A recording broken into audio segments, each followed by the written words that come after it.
রাতের বাসন্তী হাইওয়ে, এই হাইওয়ে দিয়ে এভাবে পুলিশের উপস্থিতিতে মাটির বোঝাই লরি চলে যায়। ভাঙড়ে মাটি মাফিয়াদের দৌরাত্ম্য নিয়ে অভিযোগ বহুদিনের।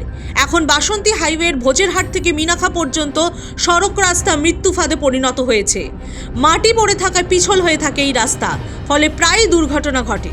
অভিযোগ, এই মাটি নিয়ে জাতীয় সড়ক লাগোয়া জমিগুলো ভরাট করা হচ্ছে। স্থানীয়রা বলেছেন, ভাঙড় 1 নম্বর ব্লকের জাগুলগাছি অঞ্চলে চণ্ডীপুর সহ বেশ কিছু এলাকায় কৃষি জমি ও ভেড়ি থেকে অবৈধভাবে মাটি কাটা হচ্ছে। সেই মাটি ডাম্পারে বোঝাই করে বিভিন্ন এলাকায় পাচার করে দেওয়া হচ্ছে। এলাকার বাসিন্দাদের অভিযোগ, মাটি বোঝাই ডাম্পার বাসন্তী রাজ্য সড়ক ধরে ভাঙড় 1 নম্বর ব্লকের বিভিন্ন প্রান্তে ঢুকছে। অতীতে কখনো এত বেশি ডাম্পার চলাচল তারা করতে দেখেনি। প্রতিনিয়ত জাতীয় সড়কের ধারে মাটি বোঝাই ডাম্পার পারাপার হচ্ছে। এই নিয়ে প্রশাসনের কোনো নজরদারি নেই। খোদ কলকাতা পুলিশের সামনে দিয়েই অবাধে চলছে মাটির গাড়ি। পথচারীরা বলছেন, বৃষ্টি হলেই কাদায় পিছল হয়ে যায় রাস্তা, ফলে দুর্ঘটনার সম্মুখীন হতে হয়।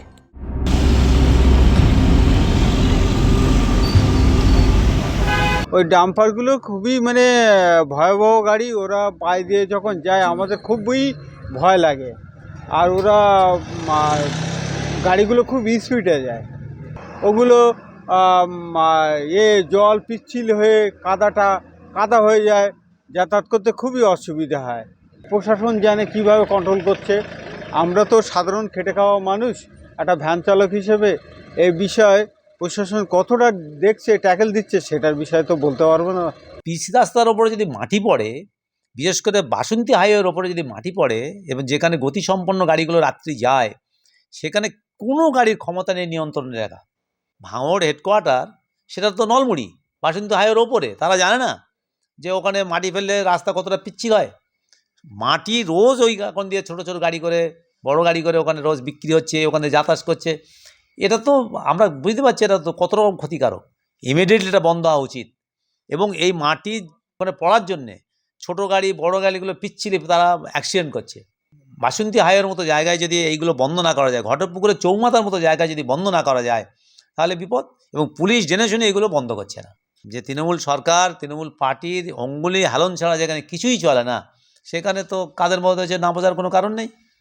এই ঘটনা নিয়ে সরব ভাঙড়ের বিধায়ক নওশাদ সিদ্দিকী।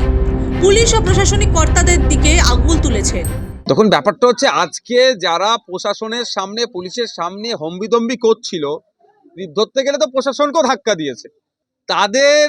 তারা কেন তো সাহসটা পাচ্ছে? ওই যে মাটির গাড়ি যাচ্ছে, খোঁজ নিয়ে দেখুন, তাদের সাথে হয়তো কিছু একটা মাসোহারা প্রশাসনের একটা অংশ হয়তো পাচ্ছে। ফলে কি হচ্ছে, সাহস পেয়ে যাচ্ছে যে তোমাকে আমি যে টাকা দিয়ে আছি, তুমি আমার কি করে নিতে পারবে। এখন দেখার বিষয়, ডিসি সাহেব আছেন এখানে, তিনি ভাঙড়েই বসেন, প্রাণগঞ্জ নলমুড়িতে বসেন। তিনি নিজে হাতে কি দায়িত্ব নিয়ে সুমোটা করে কি করেন এই কেসটার সাথে দেখব। আর মাটির যেটা বলছেন, প্রশাসনের একটা অংশকে টাকা দিয়ে এগুলো চালাচ্ছে অবৈধভাবে। এগুলো বন্ধ হওয়া দরকার। বৈধভাবে চলুক, সরকারকে যেমন রয়্যালটি দিতে হয় সেরকম ভাবে দিয়ে নির্দিষ্ট নিয়মের মধ্যে চলুক। ওতে আমার কোনো অবজেকশন নেই, কোনো বিরোধিতা নেই। যদিও বিধায়ক তথা ভাঙড়ের তৃণমূল পর্যবেক্ষক শওকত মোল্লার প্রশাসনকে এই ঘটনার বিরুদ্ধে ব্যবস্থা নেওয়ার আবেদন জানিয়েছেন, দোষীদের গ্রেফতারির দাবিও করেছেন।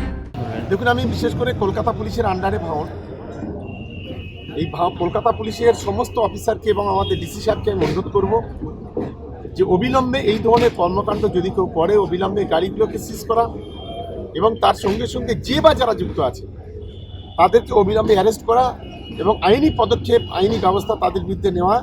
এটা আমি অন্তত ডিসি সাহেব সহ সমস্ত অফিসারকে আমি অনুরোধ করব।